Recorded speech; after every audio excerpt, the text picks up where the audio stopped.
You got motion if you own the business. You got motion if you want my opportunity. You got motion if you in school for business. Yo, what's going on, motion movers? Y'all know what it do and what it don't. Back here with another episode of Millennials in Motion, where we give that real, relatable, and entertaining spill on adulthood from the black millennial perspective. Y'all, it's y'all boy Ryan here, coming from the only place where we jick and jive on I-95 and play that fast music, 950 Broward County, Florida. I'm going to let my co-hosts introduce themselves and going to get right into it.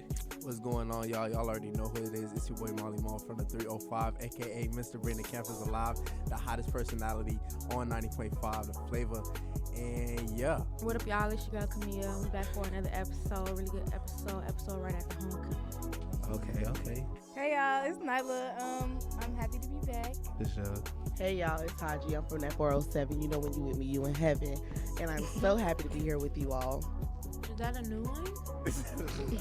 Yeah, I make them up as I go because they be trying to, Yes, they be upstage me, but it would never work. Y'all had over a year. I don't want to hear that. Shut up! Go ahead, Bree. What's up, y'all? It's your girl, Brianna J. We back in the studio today, and it's post-homecoming, so bear with us. No, for real. Brianna got the bars. So we have two lovely guests with us, Neveah and Chris. Y'all could go ahead and introduce yourselves real quick before we get to the icebreaker. I'm Neveah from Washington, D.C. Crib. What's up? Greetings, y'all. I'm Christopher Matthews, fourth year. Should I get a whole family greetings? It's up to you. It don't matter. How you feel? We done heard both. It's all good. Hey, my name is Christopher Matthews. I'm from West Palm Beach, 561. Crib. She from West Palm Beach, too. So Palm Beach. Excuse me. But go ahead, Nyla. Go ahead. Bring in that icebreaker, man. Okay, so as our icebreaker, since homecoming is over, I want to know what everyone rates their homecoming experience and if you guys had a good time or not. Can I go first? Go ahead. I would like to say that my homecoming, out of 10, I would rate it a 6.5. And this is why.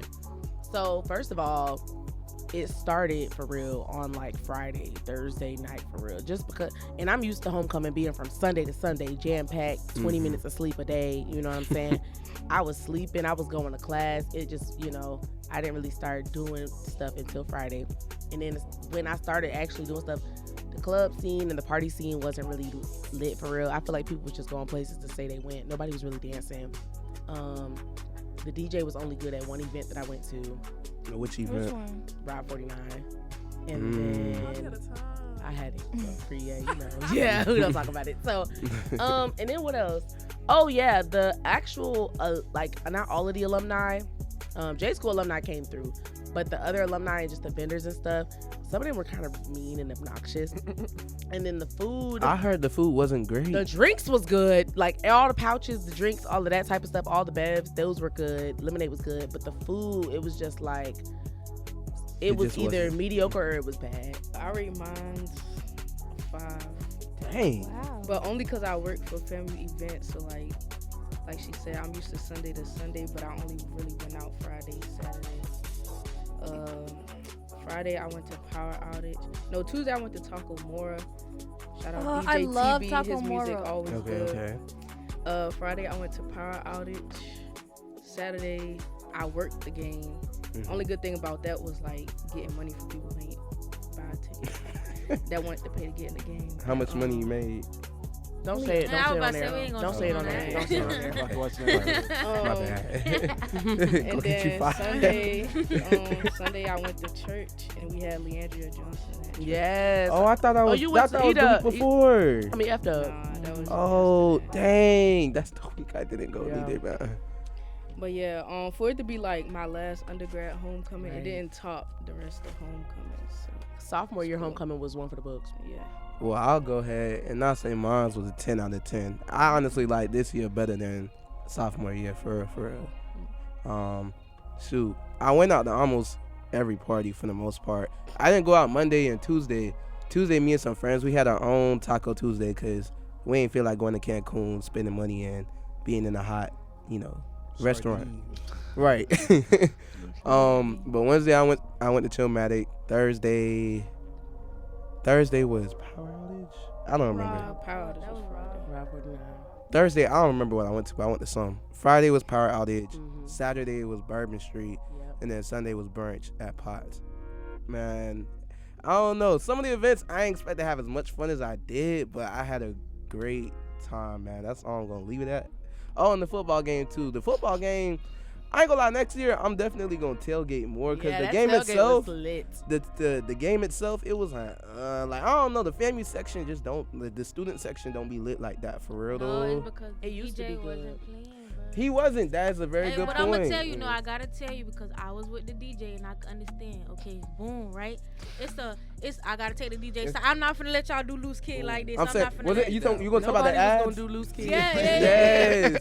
Yes, I'm not finna let, but no, it was the ads because okay, in the beginning of the game, it's a script that goes along with the game, so it tells you like what ads you gonna play, and what y'all don't know is that loose kid in the band and the ads, they kind of like take turns during each media timeout, so the ads kept taking loose kid's spot because they were trying to catch up from the beginning of the I literally game. seen him put the camera on his face and he looked irritated. Yeah, he was. Yeah, I ain't gonna lie. He wasn't able to play. Sexy Red didn't come on to the fourth quarter. Oh yeah, I was gone. That's by how then. you know. Like Sexy Red didn't come on to the fourth quarter, bro. Like I was like, dang. And he was like, yeah, this will be happening. Yeah. I was like, Cause that last was year the they worst played this game. many ads. Yeah. That's the thing though, like when you not behind the scenes and you just a consumer at the events, like a lot of things, like you be like, why they did it like this, or why is it running The like lady- this, but you don't really be knowing, like I think sometimes. she's a cheerleading coach. Rhea? I think so. Like she had the mic. She was like media break. Like she was like, no, this. Now this. she's not a cheerleading coach. She's something with the athletics. With the family She- athletics. yeah, Okay. Yeah, she's over that type of stuff. That's who I was communicating with too. But it was just like the mix up from the beginning of the game. Like nobody had mics, so nobody really knew what to do. So it was like we was trying to play catch up. You got to think about it. This game going on TV. People pay for these ads. on TV Like now. you feel me? So Yeah. it's like yo, they had to get that in. But it was crazy because like this game was not lit how it's supposed to be. Like that, it was At deep. all. But I feel was like it has deep. a lot to do with the student body too, just because as a school, and I'm gonna say this, I'm gonna just say this and I'm gonna be done. I feel like ever since we became number one, the school energy has not been as good. And it's like, you can't keep accepting only 4.0 students. Y'all know That's the truth. when you gotta, and I don't want to be the one to say it, but the students who don't have the 4.0s be the best students. They be That's real. I'm not gonna lie, that's very real. They bring the energy They have the up. spirit. So it's like, Yeah. we got a whole bunch, and being a nerd is fine. You know what I'm saying? we got a But whole bunch we got a whole bunch What- of, what's you know what I'm the saying? TikTok You gotta have kids. you gotta have It's like over a diversity. 3.0. Yeah, you gotta have, Over Mhm. a you gotta have 3.0. diversity. And And I got don't smart feel like, TikTok kids. Yeah. and also I didn't even get a like student ticket. I was tailgating anyways, but I didn't even get a ticket because they so money hungry that they sold all of, basically over Our half. tickets. They sold over half of the student body's tickets Mm-hmm. for homecoming. And I that's, didn't get a ticket either. it's like, if I'm a tuition paying student, why don't I have a ticket? Yeah. I feel you on that one. That don't make no sense. So yeah, y'all probably gonna see an article. So. My homecoming, I'll give it a 4 out of 10. I'm not gonna lie. It just was not like, it wasn't going my way. Like it was just bad, unfortunate event after another one. Like I got told like twice, and then after that I was What? like, I'm That's not 100 something each. I'm like, I'm not going out no more. And then when I was working the concert, so I worked the comedy show, the concert, and the step show. Shout out to the Deltas. They won. I made the mix. I just wanted to put that out there. So I feel like I won too. But Okay, honorary. feel me? But for the concert, the artists were not punctual. They were late. Everybody was waiting. Ooh. They had the student body waiting for 3 hours. And then when the artists did get there, they didn't want to speak. They didn't really want to do interviews at I don't all. like So the radio station didn't get any content. That's They lame, rushed bro. the picture. Like they got like a few like it was just very like. They know. But we I trying do. to take But my money back. to be honest, I blame SGA. SGA. I do. I blame SGA because it's just very unprofessional. Because like they were booked, but they wasn't booked. Like they be booked, but they don't really be booked. Like So what you mean? Yeah, elaborate. Like, they be booked, but it they just don't be be like, booked. okay, so if you're gonna book somebody, they have to know prior, like, okay, this day I'm coming here for this event At and this time. at this time, and everything has to be structured. 2C had to cancel one of his tour dates last second, and he got on Instagram and was like, I'm sorry, y'all, for everybody that bought a ticket to see me at such and such in Kentucky or wherever it was, I believe. He was like, I won't be able to make it. I just got word that I'm supposed to be at FAMU's homecoming. So That's crazy. he had, and then that's why when That's a he bad came, look on us. it is. And then when he came, like his energy was just down backstage. Like he had his AirPods in. He didn't smile. You missing tour He money didn't for like. He was FAMU just money. like. I be- Well, y'all need to turn 21 because that Carpe Diem. No, honey. Carpe Diem was Offset lit. put on I ain't a gonna show, lie. baby. Offset was Hey. I'm mad I didn't buy a ticket for Carpe was Diem. fine. No, bruh. and you know they gave us free tickets Yeah. the day before anyway. What? No, the So tickets was free. Y'all the day should of. I got y'all one. should have said something What because you I would have gave y'all mean? that code. Dang. J School got free tickets. Wow. Bruh, D'Anthony told me that, but I just thought it was for y'all, No, bruh. they just give you a It's promo from code. J-School. Bro, dang. I'll be done next year, though. We did get to interview the CEO of Day Snatcher, so he also was giving out free tickets to. Who's CJ? Or the that's other his one? name. I don't know. Not CJ. But yeah, like it was just very like this homecoming for me. It was underwhelming. I didn't go to the game. I just wasn't feeling it. And I had stuff. I had like assignments and stuff. So, but It was a full moon one of them days too. So. yeah. My homecoming experience, I'll say more on the more positive side. Say it was like a 7.5, 8 Ooh. maybe. Because on Monday I went to the House and Step show. I think that was really good. Tuesday we went to that bonfire party. How was that? It That was was very fun. random. That it was lame. You didn't like it? No. It was straight. Oh, maybe because I couldn't see. But yeah, it was fun. And then Wednesday, Trap R&B. Trap R&B, although I had to wait in line, Flight, that's what it was. it was good. You know you went to flight, Ryan. You know then- you went to flight. Bruh. My homegirl got us a section because she knew one of the party promoters, so we got to skip the line. I So live that for a was good cool section. too. Thursday, Rob 49. Rob 49 was fun. Oh yeah, Brie, that was too good. Friday, Power Outage was fun. Saturday, Nudie, it started to decline because Nudie wasn't that fun. And he came out and performed 2 songs, I kid you not, I heard about at that. 150. Yep. He only performed 2 I songs. knew that was Yes. gonna happen. I Wow. could have told y'all that. So it was kind of L night, but whatever. I heard the DJ was pretty. And he was horrible because he kept Ooh, she was replaying that stuff. And then Saturday, no, that was Saturday. Sunday, I didn't go out because I was so tired. But I actually regret that because I wish I would have went to Homecoming Horror Nights because I heard it was fun. And And I bought a costume and everything, and I just didn't wear it because I was like, I couldn't do it. And I was gonna go to Spooky Brunch, but I couldn't. How do y'all feel about all these parties still happening until like Tuesday? I don't like I'm it. fine with it. Because I'm just like, can we please, like, Yeah, I'm can we done. rest? Can we rest, please? My homecoming was straight. I'll rank it like a 7 out of 10 for real. I mean, I went to like a couple of new events. You feel me? I went to Bourbon Street for the first time. That bit was jumping. That bit was jumping. Yeah, I wish I would have went to Bourbon Street instead of. I didn't enjoy it. For real. You didn't enjoy Bourbon Street? It was like not enough people dancing. It was too many people moving around. Like, I hate parties like that where you can't dance for 5 seconds because people are always bumping into you. Like, it was constantly, like, constant movement. Yeah, I feel like I would have been a little nervous going to Bourbon Street because on Thursday, Rob 49 did get shot up. I Yeah, wasn't I heard there. about for I was Rob thinking 49 about that to get too, shot up. yeah. But It did. That was different that- vibes, though. Seeing the pictures of Bourbon Street, it was packed. Like even the outside Yeah. of the tent. But Bourbon was secured outside- better. yeah. Bourbon was secured really well. It was I'm about to say secured. that's 2 different vibes. And It was good outside, vibes. though, outside you can move. It was like space outside. Yeah, it was You good feel me? vibes. But as far as, the DJ was not good. So there's that. DJ was kind of, yeah. The DJ was bad. I agree.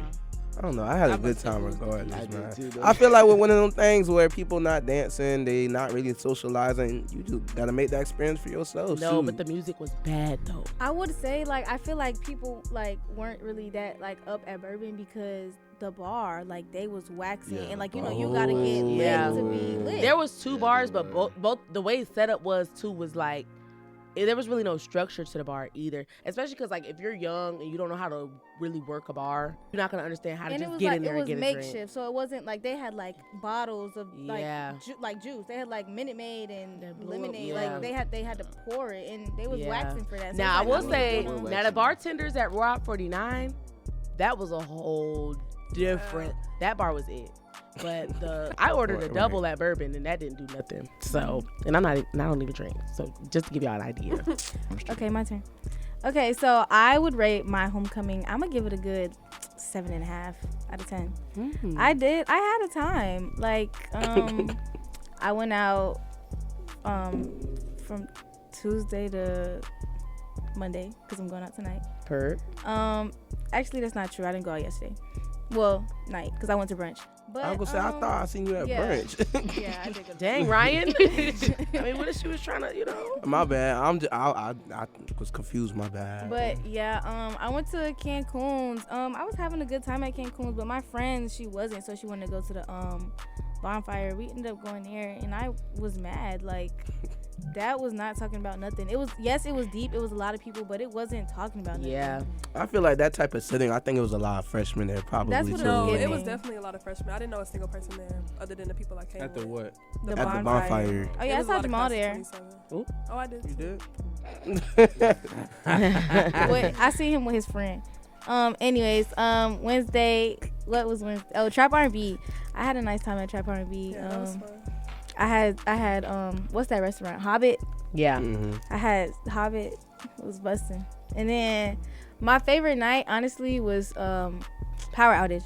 Like, That was a fun party. I ain't gonna I lie. really had a She good was gonna time. do their thing with that one. I had a good time. The The juice DJ was nasty. good. The juice was really, really nasty, but I still had me a Well, time. y'all should have went to that cute tailgate, honey. 'Cause No, that I- thing right there was so No. fun. The vibes were great. I don't know if y'all heard, but the Q's had a party on what day?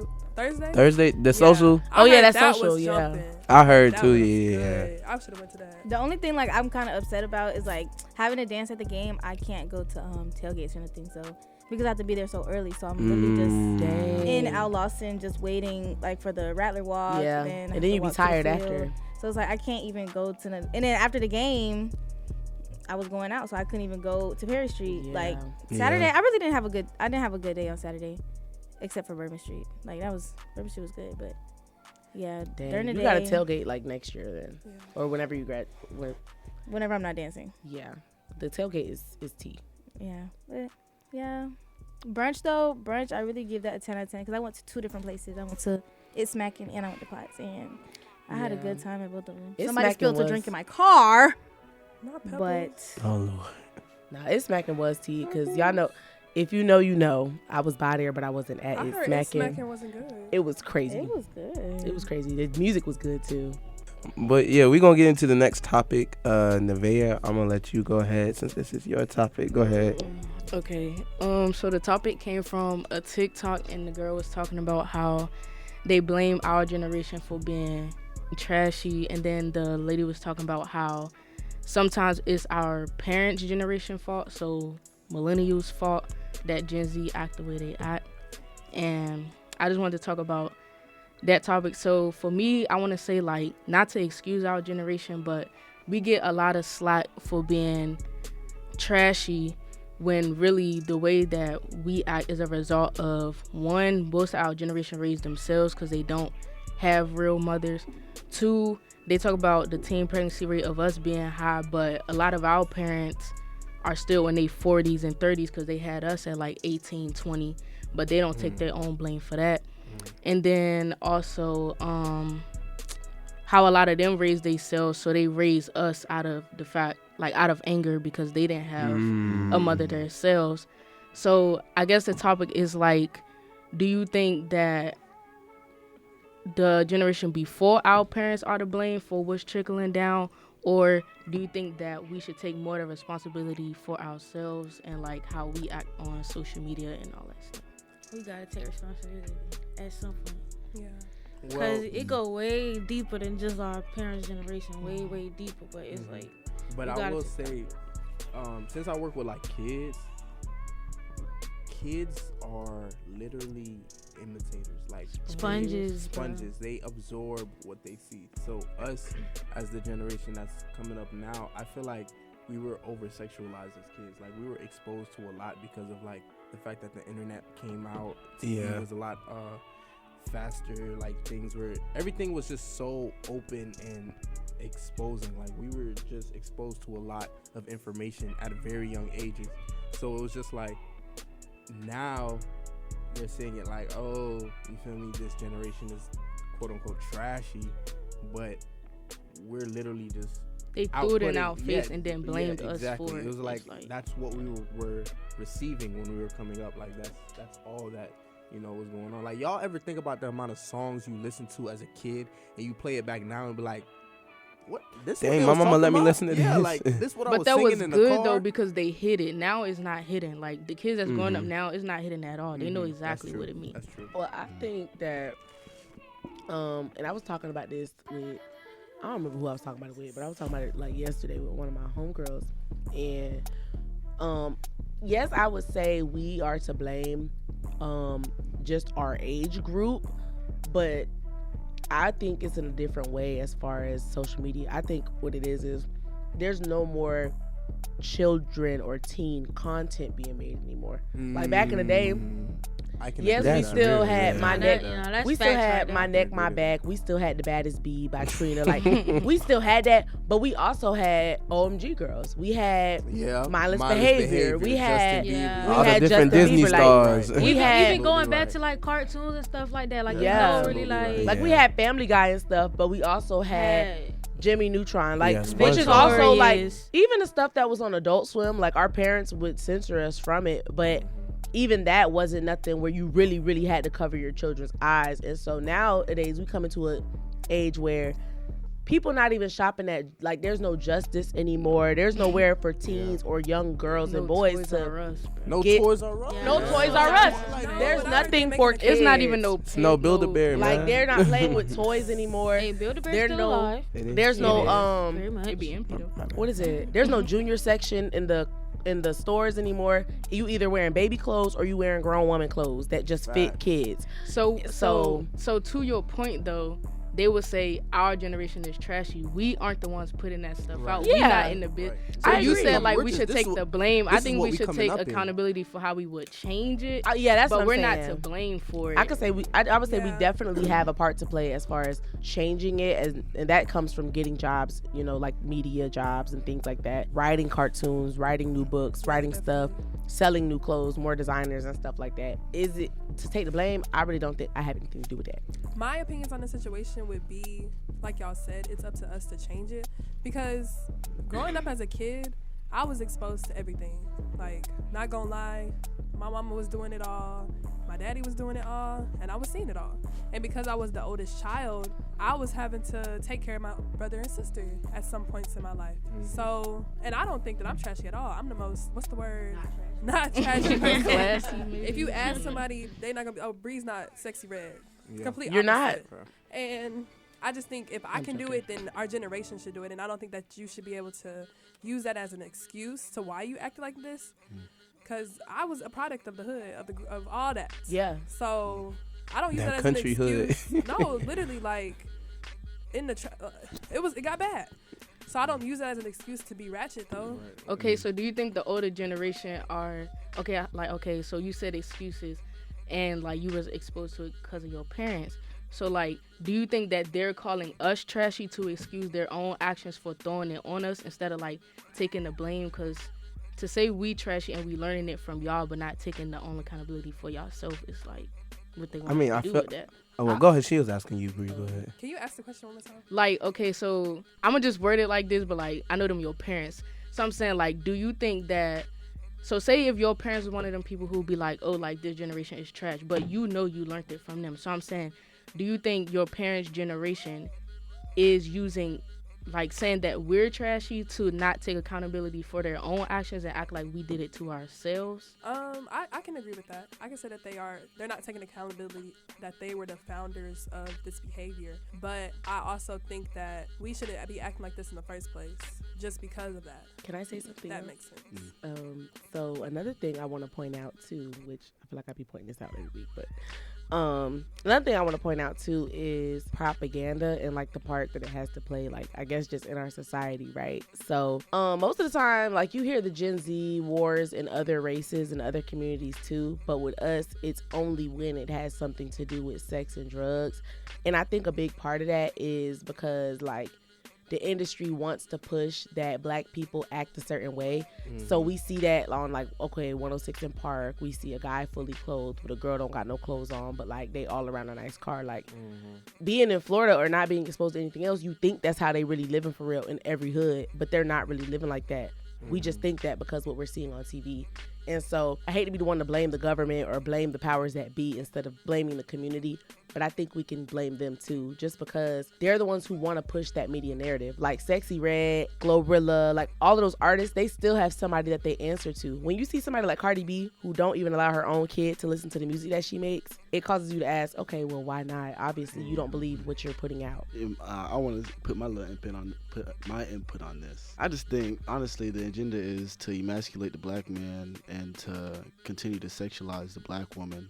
And that's why we see, like Jamal was saying, sexualization of our generation and everything. On that point, I do agree with what Neveah said. There is a blame and accountability aspect to it. Our generation does have to take accountability for what we do and what we perpetuate, the traumas that we choose to pass on to our next generation, because everything's in our hands, and just to be honest with you, to be frank with you, we're not doing the best we possibly can be to, further our community, further ourselves.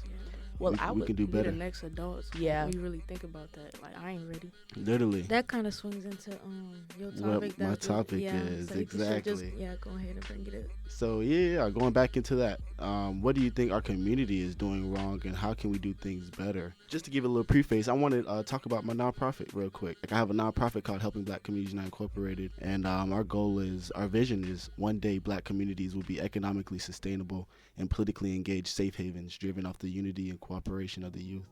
And that just goes into what we're doing right now. Round of applause, boy. Appreciate you. Ooh, wow. Hey, that's all right. No cap.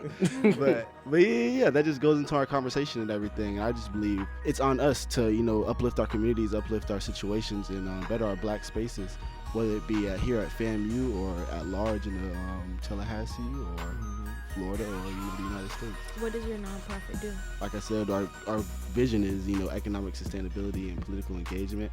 So our first event was in August. We had a town hall event with the mayor of Tallahassee, just questioning him about what's going on in Tallahassee, gun violence, because around that time we had a couple of shootings on campus. The hurricane was around that time, so we asked where can we go for like hurricane aid and shelter and everything like that. So actually questioning politicians from a nonpartisan standpoint rather than a Democratic Republican standpoint. Right. Because we know at the end of the day our goal is to advance Black communities, bro. Like everything we're doing right now is to advance ourselves, because at the end of the day nobody's coming to save us, and it's on us to build our community and build our What is your next event coming up, like, just to promote that? Well, we are going to have a little collaboration event with BBLB. We're going to have like a voter registration little card event. When is that going to be? we haven't got a date yet, but we're going to probably end of November time. Yeah, it'll have to be soon, because and we're going to have an interest meeting. Well, we have meetings already, but we're going to have like our first public meeting so we can invite people to it so people can hear what we're saying, what we're doing. That's going to be November 8th, Wednesday, November 8th. My birthday, November 8th. Y'all make Ooh, shout out to his birthday. No cap. Jamal's birthday. But yeah. Why you say it like I that?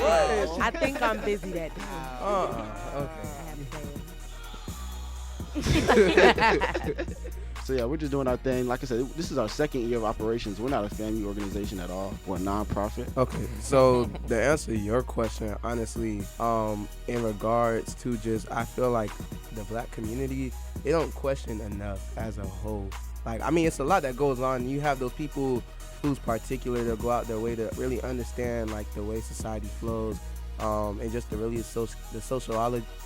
sociology aspect of just like how our community and just how society is operated. But I feel like the majority of us, we're just complacent with like, hey, this is the way things is. This is just how it's gonna be, how things are set up. Yep. Instead of really sitting and asking those questions that people don't really bring up and really think, being okay, this is where we're at. Why are we here? How do we move forward? What is the solution to this problem? Because a lot of us don't even understand the problems or the entire problem of what's going on in our community. So I'll say that's the first step. That's the for sure. biggest thing. I feel like Black people don't think there's any hope. Like they don't see, like they just be like, I guess this is how it is. Like sometimes too, in the Black community, especially if we're talking about like low income earners or whatever, we don't even be having the energy to think about tomorrow. It's more like a survival mode rather than I'm living, I'm thinking for the future, because being able to plan for the future is a luxury. They don't market it as a luxury, but it's a luxury at the end of the day. And a lot of us are, a paycheck away from that. So, you got to come home from work, you got to help your kids with whatever, then you may have to cook, then you got to go back to work again. Some people working 2 jobs, you know what I'm saying? And don't have that peace of mind to be able to even do anything.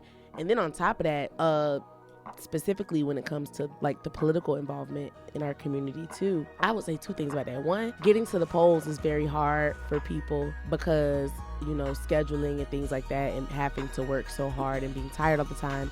And another thing, I think, and then the older generation, they feel like Democratic equals pro-black, so they're not open to actually supporting black people who may not represent the Democratic Party, which, like I said, I'm not Republican myself, but I will say that to advance as a society, we need black people everywhere on the ballot, not just on the blue side. Nonpartisan approach. But okay, let me ask this too a little bit, like, cause politics go really deep. So I know there's some issues to where within politics, either you pick the area that's gonna support you, or that's gonna support the black community in this case, and then there's another aspect to where it's like, okay, what's gonna get you the most votes? You feel me? So it's like sometimes they're in a predicament to where it's like, okay, if I really just stick by my people, I don't know if I'm gonna have the true power to be able to initiate what I have planned. And then based off of what I want to do, all my different sponsors and people who's supporting my campaign financially or in just whatever aspect, how do I do that to where I could, a company for both sides, really? Yeah. Right. See, this is where political action committees come in. You guys know what this is? Political action committees is basically what runs politics. Like when they say lobbyists to run government, basically political action committees are organizations dedicated to funding politicians or funding legislations, or like funding ads for legislation. So basically through these political action committees, that's who's putting the monies in the politician pocket. So NRA, for example, y'all know the NRA, the National Rifle Association. They got their hands on a lot of stuff. They got $1 billion. No, I do know this. Yeah, that's Classes coming back to me. Look, right yeah. I know what that is. Because it's like mixed with Walmart and all type. Yes, the NRA it's $1 billion corporation. It's crazy. So so that's just one political action committee. You have Donald Trump has his own political action committee. Like there's political action committees for every topic. There's a couple black political action committees, but we don't really know about it yet, and we don't really promote it to the way like we need to. So like on your what you were just saying, how like when we have politicians who are going to be like unapologetically for us and like for our black agenda in a sense, it's going to come down to us funding the politicians ourselves independently through political action committees.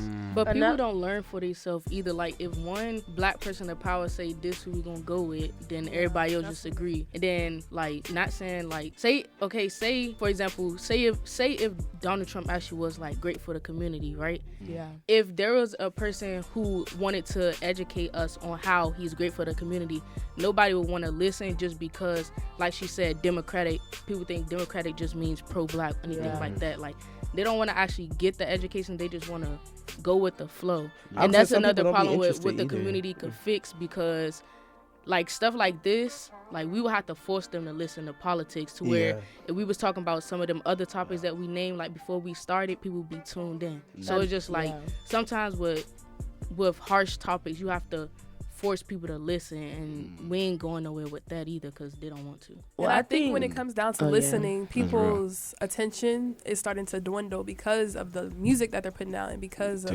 all the different TikToks and stuff. And speaking of TikTok, with the 2024 election coming up, I know there's a lot of women that are running for the Republican side, and they've been making like TikToks, put a woman in the building, but like they'll chop up what she's saying and then it sounds good, but it's not the whole story. Yeah, it's the bare minimum. Another thing too I would say is when it comes to politics in our community, I think being, for example, I'm not political, right? I'm not into it for real. Like I know what's going on, but I'm not really. I only vote because like people died for me to do it and it's free. So with that being said, we have to sometimes you kind of have to remix it and get people to do things that are positive for the community that don't really involve politics.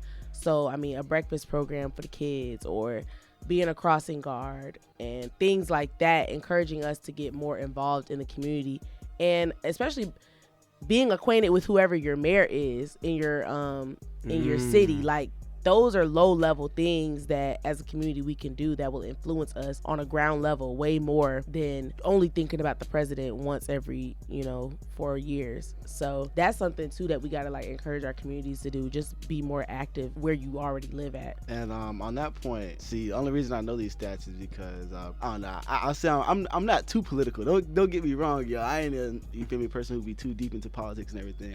I see what I see. I'm just fortunate enough to be like in the right spaces where I'm seeing it constantly.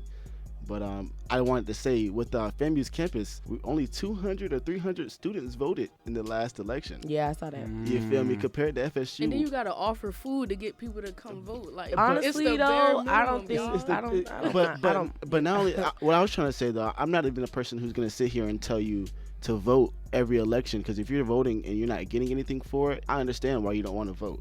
You feel me? If they're not presenting you anything, presenting anything to fix our communities or advance our communities, I can understand why you don't vote. But my thing is, when it comes down to voting power and voting in a group, you feel me? When we come to like, what I'm trying to say, if a mayor of Tallahassee comes to campus and he sees only 300 people at FAMU vote, he's gonna say, okay, why do I need to go here? I just go to FSU and and double up my events over there. It's just gonna be 3,000, 2,000 students voting over there. But another thing too is you have to think about. I'm sorry. You got to think about the history of what politics looks like in our country as well. So with that being said, all you politicians out there, it takes a lot more to gain trust in the Black community because of what we've suffered at the hands of the government and at the hands of politics. You know what I'm saying? Especially with the mayor that we have now. I'm not going to say his name, but he's pretty, like, around election season, I remember like he was pretty active on our campus and everything like that. And then the campaign ended up being pretty dirty, And so with that being said, it's like, okay, we done met him. He was all cool. And we're like, okay, yeah, we're definitely going to vote for you because we don't know about the other candidates. And then we find out what really be going on. And it's like, oh man, like I kind of regret my decision. And so I feel like about educating yourself. It is about educating yourself. But like that's what I'm trying at the to say. same time, sometimes when it comes to politics and voting, you be stuck between a rock and a hard place because nobody is really showing themselves bare. Especially we live in Tallahassee. Everything is political here. Like, you think you're part of the capital. Yeah, like I joined a hiking group and thought that it was just, for hiking.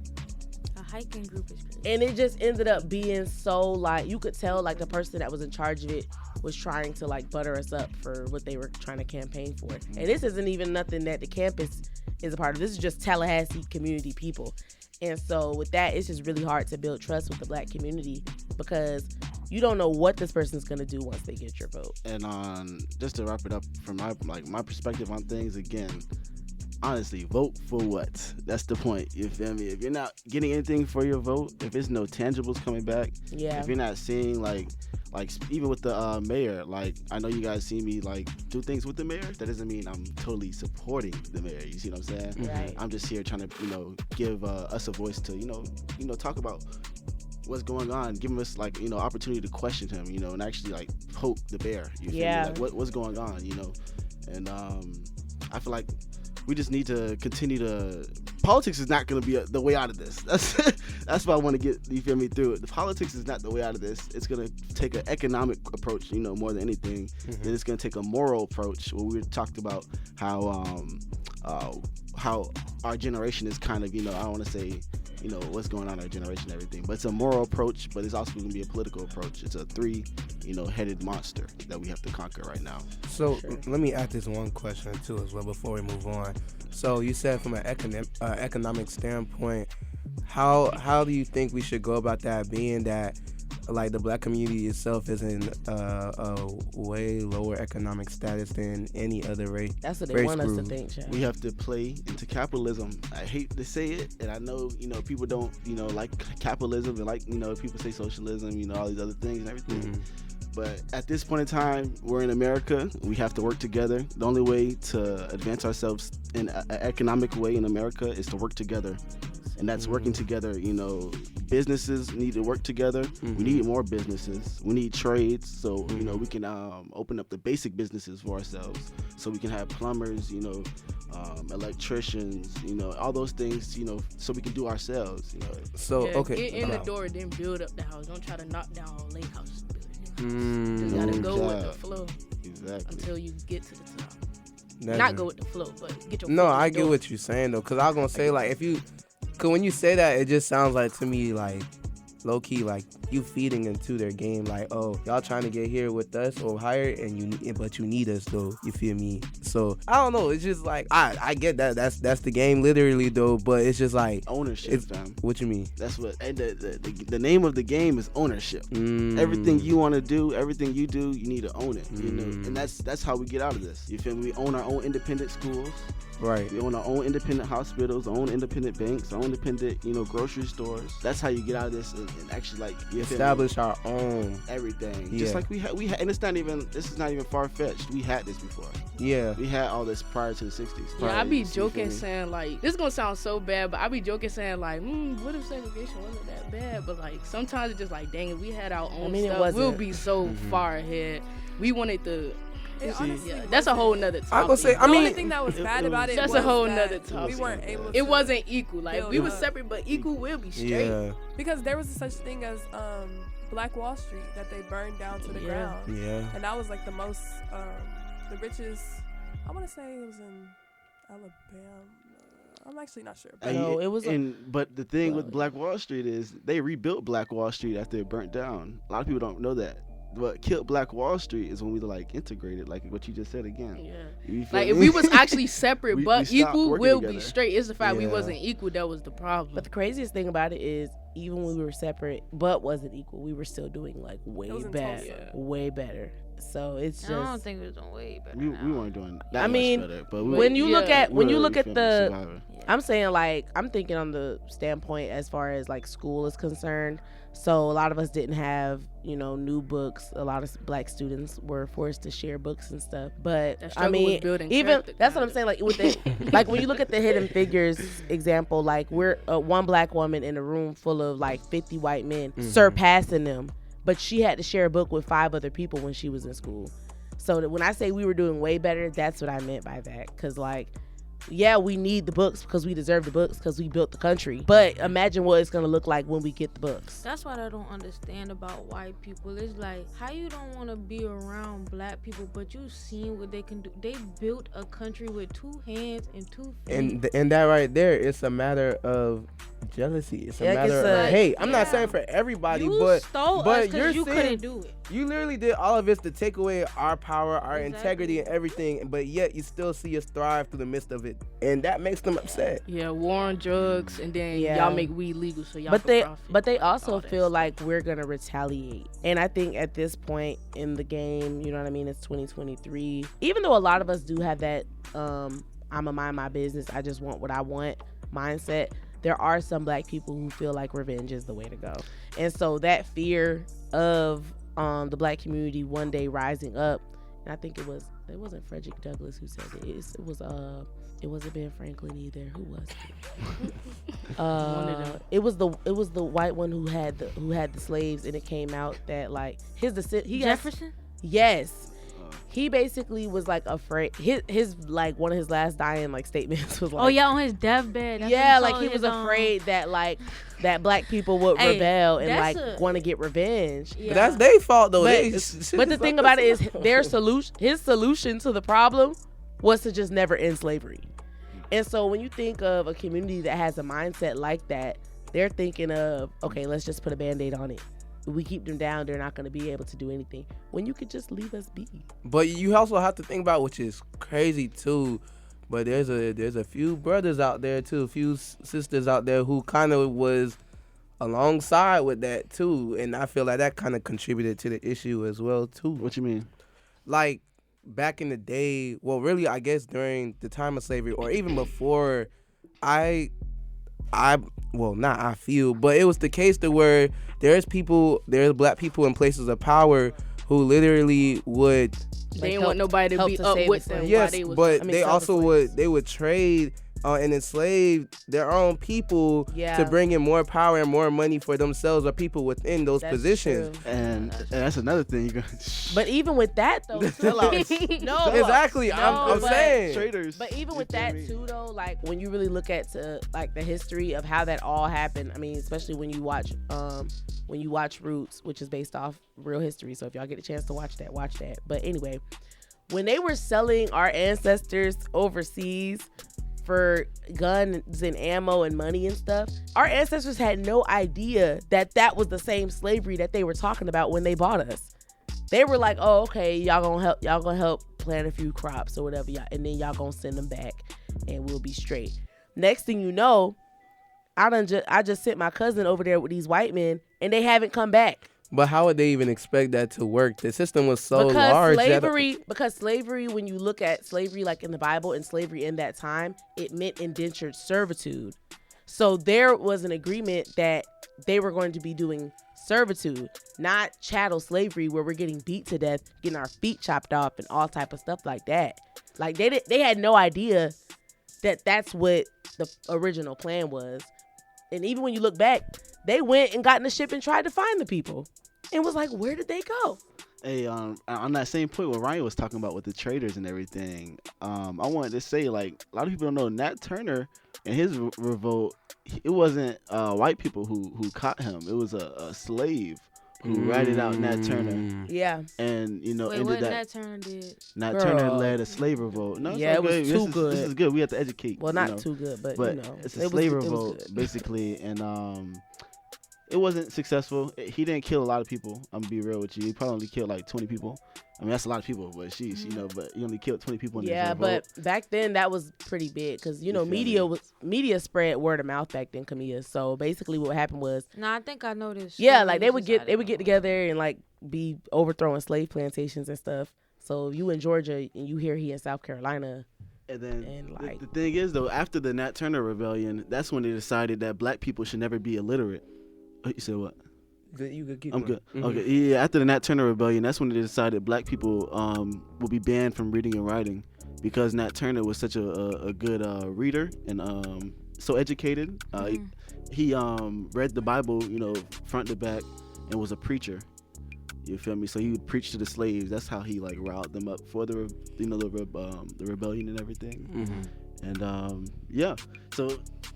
All I say that to say is through his rebellion, that's when they decided that the black man and black woman should never be literate. You feel me? And we should always, you feel me, be in a position where like you see today where you see black boys graduating from the 3rd grade and they can't read. Yeah. You feel me? I'm not gonna say just, but you know, kids from high school, you know, graduating and can't read. Yeah, we talked about this last episode. You feel me? We did, yeah, we definitely did. It's a reason though. That's what I'm trying to say. This all goes back. You feel me? It's like you said, everything is an agenda, but but like I wanted to go back to what Neveah said. This is accountability aspect. Yeah. If we're not in our generation, if we're not promoting reading books and we're not promoting, you feel me, like actually educating ourselves, and all the information's out there. It's on YouTube. Yeah. Everything you want to know is on YouTube. You feel me? So. But instead, the kids is on TikTok. Yeah. No doubt. Not looking up the right stuff. Then put the information where they at. I feel like flood TikTok with I agree. Flood TikTok with information. Well, that's a whole nother thing too. TikTok is a good resource. And I love TikTok. A lot of I've learned good a lot of information goes things out there. It's better than Google sometimes. Well, there was like I some use study. TikTok like Google. Yeah, there was a study that came out that said like Google isn't even the top search engine anymore, which I believe that because I used to be able to Google anything, and now I be having some questions that I send to Google and nothing will pop up. Well, nothing good, but you know, it don't be what you looking for. Yeah, I be having to go, you know, on Reddit. With that being said, y'all, we finna wrap it up. Just remember, we gotta invest in ourselves. We gotta be accountable in order to move forward, and we have to actually make an effort to actually understand the problem, to understand the solution, so we all can move forward as a community, as a society, and as a people, man. But we're about to go into our shout outs. So I'm gonna let Neveah go first, and then Chris go first, and then the rest of us will go. Shout out to DC, Maryland, Virginia, and the FAMU DMV Club, Big Press, and you know, all my people. That's it. For sure. Well, Steph, I'll go next. Shout out to BBLB, Big Brother, Little Brother Mentoring Program, as well as my nonprofit, Helping Black Communities Unite Incorporated. Again, we're in our second year of operation. Tap in HBCU Inc. on Instagram, hbcuinc.org. For sure. Y'all make sure y'all tap in, man. Shout out to God, family, friends, loved ones, all the motion movers who tapped in, man. Yeah, that's all I got to say. Okay, well, I'd like to give a shout out to my homegirl, Zakaya from middle school. She drove all the way from our hometown to come spend homecoming with me, and she really brightened my weekend. So shout out to you. Shout out to my parents. Shout out to God. Shout out to all my beloved friends. And just shout out to FAMU for being FAMU. Thank you so much for giving me everything that I have at this point in my life. And that's it for me. I'll say shout out to God, shout out to my family, shout out to all the party promotion groups that got me into these clubs for free. Shout out to Winner Circle Team. This past week, as a girl, did not have no money to pay $40, $60 to get in. Shout out to my best friend Neveah, who came down from Texas. Yeah. He had to catch a flight That's a to trip. Carolina, Houston. It was a long way to get him here. So shout out to him for really sticking it through and making it here with me. Shout out to the Texas Club, the best club. We did our first fundraiser and we raised almost $2,000. So shout out to them. Dang, okay. Yeah, shout out to money. Shout out to I'm just gonna give a quick little shout out to all the motion movers out there. Appreciate everything that y'all do. Thank you for listening. Shout out to the cast members. Shout out to everybody that came to Tallahassee for homecoming, man. Hopefully next year we can have a little bit more structure. Hopefully I'll have a little bit more I won't fun. be here. I'll be here for that. Big one. Shout out to the fam back at home. Miss y'all, love y'all. Shout out to God. Yeah. I want to shout out the crew. Shout out the motion movers. Shout out everybody, because I just hope. Well, I don't know, because I was gonna say nobody ain't get sick yet, so. Bro. We're just gonna hope that no one gets sick. Yeah, not gonna work. But I thought somebody was knocking for real. The way I looked at the I door, turned I'm like, too, bro, yeah. no way. No way they knocking, bro.